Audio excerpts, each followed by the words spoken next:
Hello and a very warm welcome to all of you. I'm Neha Bhardwaj-Alter and this is Game On, a show where you get the latest from the world of sports. Today we begin with the preview of the first test between India and Bangladesh. After 43 days, India will begin their home season tomorrow in Chennai, where Rohit Sharma and their new coach Gautam Gambhir will try to create a new legacy for this Indian team.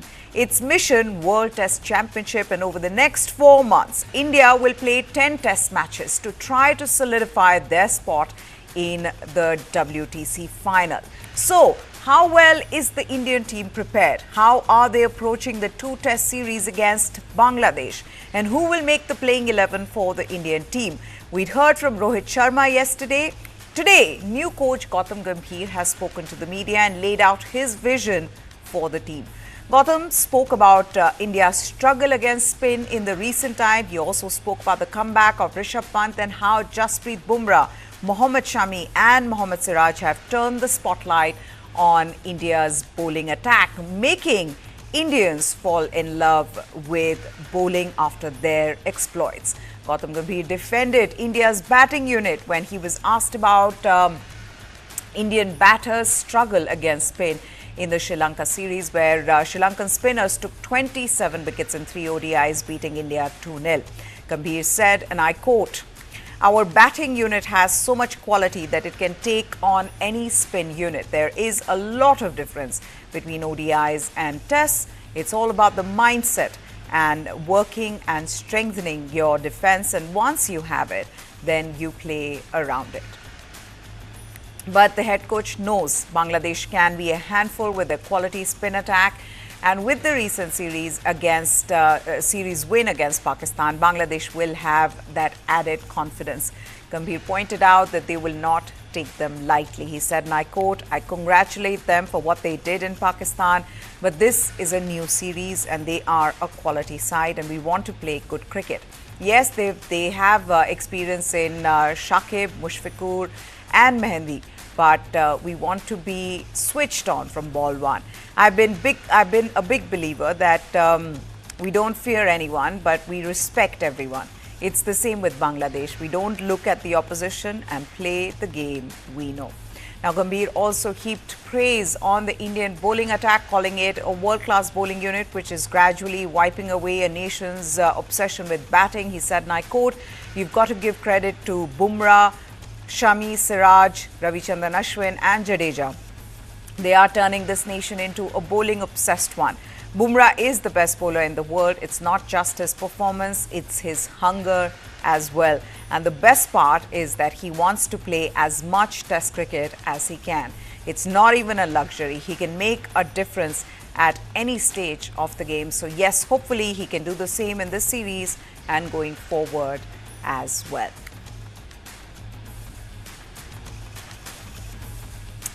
Now, if you're wondering how Virat Kohli and Gautam Gambhir are getting along in the dressing room, well, they seem to get along just fine. Yes, the BCCI decided to dispel all the rumors about the two gentlemen who've been involved in an ugly spat during the IPL last year, which divided fans on the social media.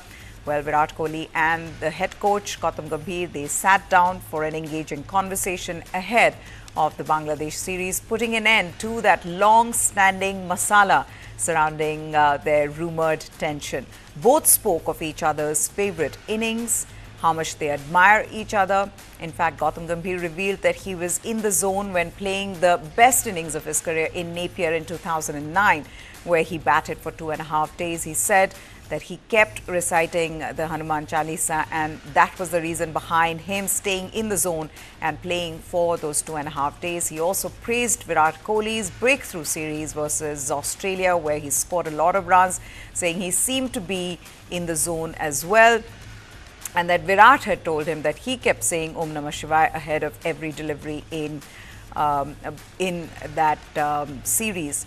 This was a wonderful chat. Both spoke about the importance of Test cricket for a country and how their dream was to don the whites for India. At one point, Kohli and Gambhir were seen poking fun at each other about their altercations on the field. This is how that conversation went. It was Kohli who asked Gambhir about the zone he goes into whenever he gets involved in an altercation with a player on the field. But the response from the India head coach completely stumped Virat Kohli. Now, this is what Virat Kohli said. He said, when you're batting and you have a bit of chat with the opposition, did you ever feel like this might carry on to you going out of the zone and potentially getting out, or it put you in a more motivated state? The reply to this from Gautam Gambhir was, well, you've had more altercations than I have. I think you can answer that question better than I can. And Virat Kohli started laughing. He said, मैं तो ये ढूंढ रहा हूँ कि कोई मेरी बात से agree कर जाए. ये नहीं बोल रहा कि ये गलत है. कोई तो बोले हाँ यही होता है. Which is what Virat Kohli said. He said, I'm looking for someone who agrees with what I have to say. Not saying that it is wrong. At least someone should say, yes, this is what happens. So it was a wonderful chat. And it's water under the bridge really for these two as they try to take a shot at the World Test Championship final and hopefully win it this time around. Moving on now, Ricky Ponting has been appointed head coach of Punjab Kings from IPL 2025, a little over 2 months after he and Delhi Capitals parted ways, ending his 7-year tenure at the franchise. Ponting has signed a multi-year contract with Kings, a franchise with multiple owners. And speaking on this appointment, Satish Menon, who is the CEO of the Punjab Kings, said they were delighted to have Ricky on to guide and build their team for the next 4 seasons. His experience is crucial to help them develop a squad to deliver on-field success. His insights from his international coaching stints and as a television pundit would be vital in identifying talent ahead of the mega auction this year. And his ability to develop cricketing and leadership skills will play a crucial role in their success. Ponting will be the 3rd head coach in 4 seasons at Kings, who finished 9th in the 2024 season. They've not yet qualified for the IPL playoffs since 2014 when they finished runners-up. Ponting's first challenge would be shortlisting players who could potentially be retained for the next season, even as the franchises wait for the IPL to finalize the retention rules. Ponting has been part of the IPL setup since the inaugural season in 2008, first as a player at Kolkata Knight Riders, followed by Mumbai Indians, where he stepped down as captain midway through the 2013 season, paving way for Rohit Sharma to take over. Mumbai won the title the same year, with Ponting continuing in an advisory role in 2014 and then serving as head coach for 2 seasons in 2015 and 2016. On to football and Champions League. Kylian Mbappe has renewed his quest to win a European title by scoring for Real Madrid in his first Champions League match with the club. Mbappe found the open net after a cross by Rodrigo just seconds into the second half of Madrid's 3-1 win over Stuttgart at the Santiago Bernabeu Stadium. The goal gave defending champion Madrid a 1-0 lead before Stuttgart equalized with Deniz Undav in the 68th minute. Antonio Rudiger put Madrid back in front in the 83rd as substitute Enrique closed the scoring deep into stoppage time to seal the victory for the defending champions. It was Mbappe's 49th Champions League goal, putting him in the top 10 of the highest scorers of all time in the competition. He has scored in 3 consecutive matches and has 5 goals in 7 games with Madrid so far in all competitions. Mbappe had been mostly quiet until scoring in that first minute of the second half. He got one of his clearest chances coming in the 25th minute after he entered the area and had his low shot saved. He was free inside the area a couple of minutes later, but Federico Valverde's low cross to the France star was intercepted by the defender. Madrid struggled, though, to create many significant scoring opportunities early on at the Bernabeu. It was Stuttgart who threatened the most, including a couple one-on-one situations and an attempt that hit the crossbar. Vinicius Jr. also hit the crossbar for Madrid. Mbappe won the 2018 World Cup with France but failed to win the Champions League in the 7 seasons with Paris Saint-Germain. The other match from the night, Harry Kane broke Wayne Rooney's record for the most Champions League goals by an English player when the Bayern Munich striker scored 4 times against Dinamo Zagreb. It was one of several records broken as Bayern routed Dinamo Zagreb 9-2 in one of the highest scoring games in Champions League history, and an emphatic start to the European competition for new coach Vincent Kompany. Kane opened the scoring from the penalty spot to give Bayern the lead over the Croatian club after his teammate Alexander Pavlovic was fouled by Ronel Pierre-Gabriel. That drew Kane level with Rooney's record of 30, and he scored his 31st on a rebound after goalkeeper Ivan Nevisic parried Joshua Kimmich's shot in the 57th. Kane scored 2 more from the penalty spot to extend his record. 4 other Bayern players, they scored in an emphatic win, and there were 2 goals for the new signing Michael Olise on his Champions League debut after signing from Crystal Palace. It was the highest scoring game in the competition in terms of total goals since Borussia Dortmund beat Legia Warsaw 8-4 in 2016, according to UEFA. The 31-year-old Kane, he scored 12 Champions League goals since moving to Bayern a year ago. He scored 21 before that for Tottenham.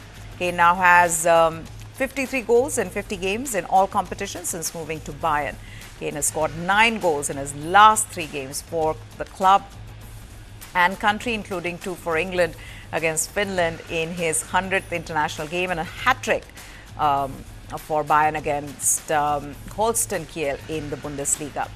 Kylian Mbappe and Harry Kane were the joint top scorers in last season's Champions League with 8 goals each. Another record was broken when Thomas Müller came off the bench to play his 152nd Champions League game for Bayern.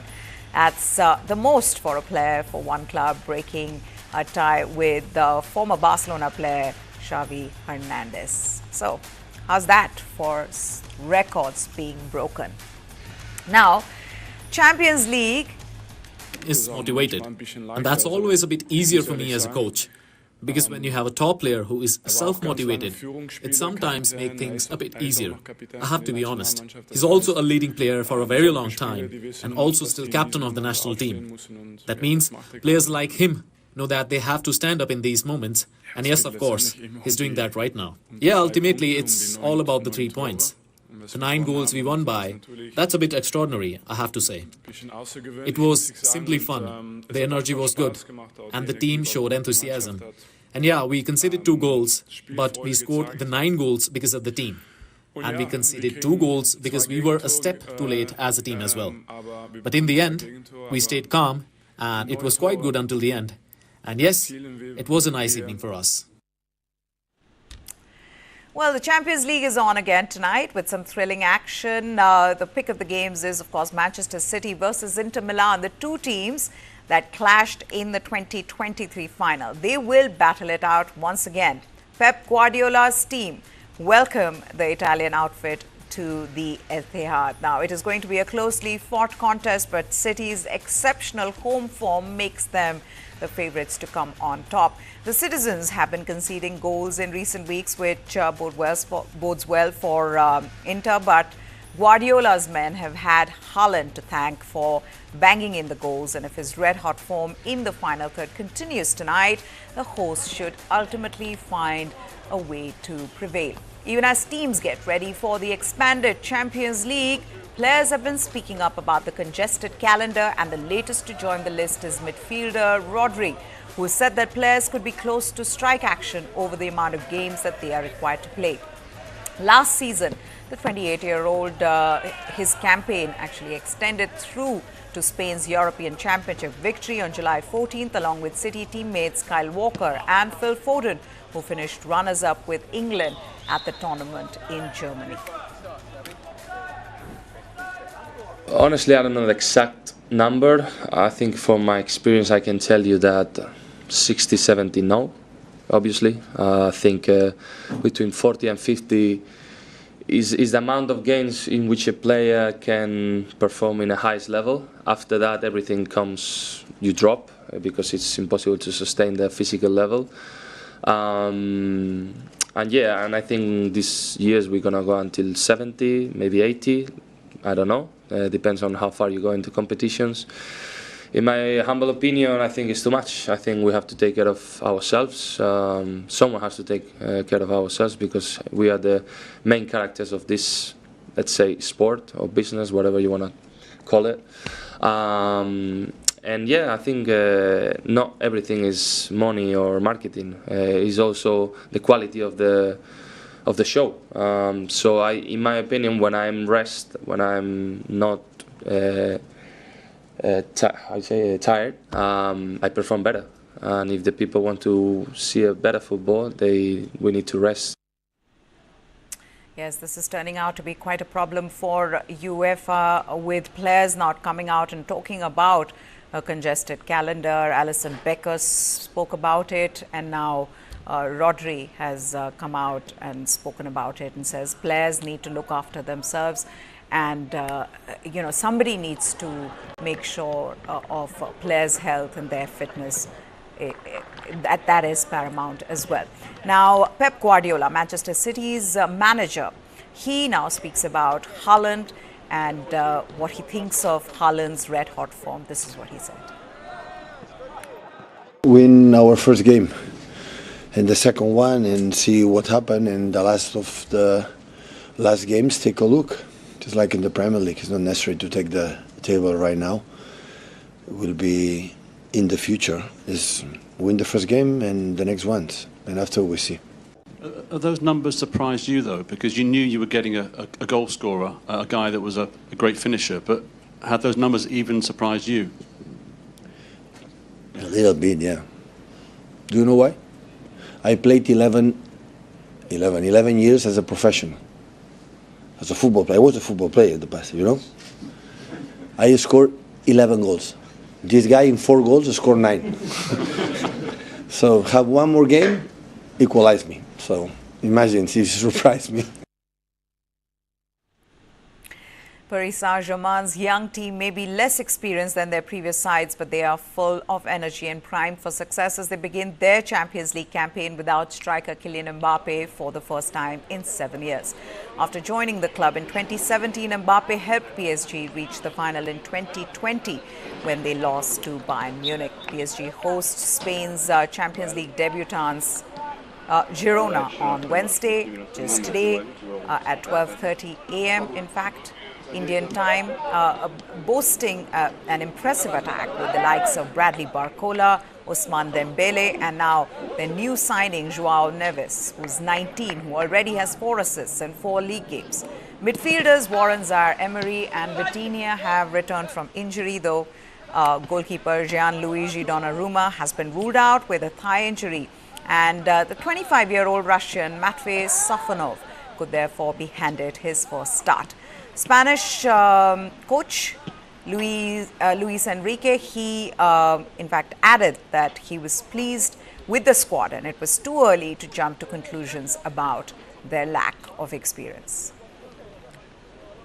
Maybe we make our own stars ourselves, and all the projects are nice. In all of them, you have to bring your ideas of what you want to do, convince the player how they have to play and how you want them to play. But this is a more malleable project. I mean, I have more influence with the president, Mr. Nasser, and with the sporting director, Mr. Campos, to create this structure to generate something. The truth is that I am very motivated. I am delighted to have had the confidence of the club, and I'm trying to develop and repay their confidence with results. Something to celebrate for Manchester United. The manager Erik ten Hag savoured the perfect night after routing third division Barnsley 7-0 in the English League Cup. It was United's biggest margin of victory under the Dutchman, who's been in charge for more than 2 years. Marcus Rashford, Alejandro Garnacho and Christian Eriksen all scored 2 goals each in the third round match at Old Trafford, with Anthony also on target. The size of the victory surpassed United's previous best under ten Hag. Encouragingly for ten Hag, Rashford's scoring touch appears to have returned after a troubled season last year when he managed just 9 goals. Rashford's double came after he ended a 12-game barren run with a goal against Southampton over the weekend. Garnacho also scored in that 3-0 win in the Premier League and emulated Rashford by making it 3 goals in his last 2 games. Eriksen struck twice later on, and Rashford blasted United in front after cutting inside Mark Roberts in the 16th minute. Anthony doubled the lead when winning And then converting a penalty in the 35th, Garnacho poked home from close range in the second minute of the first half stoppage time. United overpowered Barnsley over after the break, with Garnacho scoring his second when racing through on goal in the 49th. Rashford scored again in the 58th. It was the first time Rashford has scored more than one goal in the game since Feb 2023. All right, former Italy and Juventus striker Salvatore Schillaci, a star of the 1990 World Cup on his home soil, has died at the age of 59. Schillaci led Italy to their third-place finish in 1990, winning the Golden Boot for his 6 goals during the tournament, including in the semi-final against Argentina and in their third-place victory over England. Italy's Prime Minister Giorgia Meloni, she posted on X, "A football icon is leaving us, a man who has entered the hearts of Italians and sports fans around the world." Salvatore Schillaci, known by everyone as Toto, the striker from the Magic Knights of Italia 90 with our national team. Thank you for the emotions you gave us, for having made us dream, celebrate, embrace and wave our national flag. Bon voyage, champion. The Sicilian's wide eyes as he celebrated his goals became one of the most enduring images of that World Cup. Schillaci was awarded the Golden Ball as player of the tournament, was later named as the runner-up for the 1990 Ballon d'Or Men's Player of the Year award, behind World Cup winning captain Lothar Matthäus of West Germany. He'd started Italy's opening World Cup game as a substitute, but came off the bench to score the winner in the 1-0 victory over Austria. After the excitement of 1990, Schillaci scored only one more goal for Italy and did not appear for them at any other major tournament. A small, bustling striker, Toto had been a late developer, spending the early years of his career playing in the lower leagues for the Sicilian club Messina. He was the top scorer in Serie B, the Italian second division, in 88-89, earning him to move to Serie A giants Juventus. Schillaci helped Juventus to claim the Coppa Italia and UEFA Cup in 89-90 before winning the latter trophy again 4 years later with Inter Milan.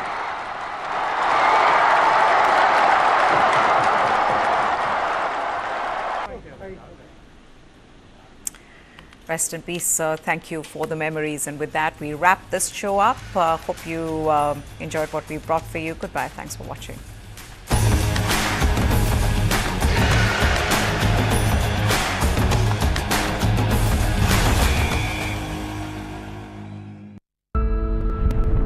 Who am I?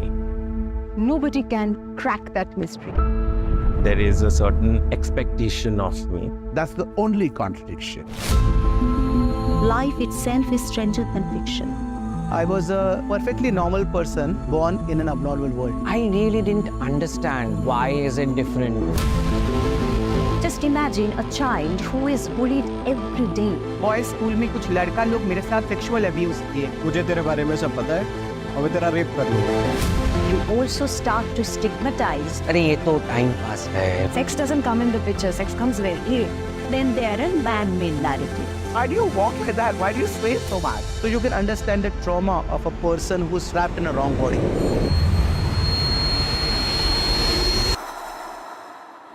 But nothing can bind life. We have to reclaim the lost position. We fought for more than 10 years. Today I'm the mother of the industry. I'm a first transgender member judge. You can't walk in everybody's shoes. This is what I'm comfortable with. They just are what they are. You become the light yourself. That is the change that I was looking for.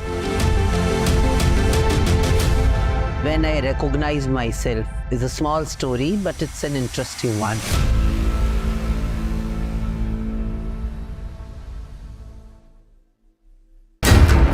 How do you fulfill that promise? Because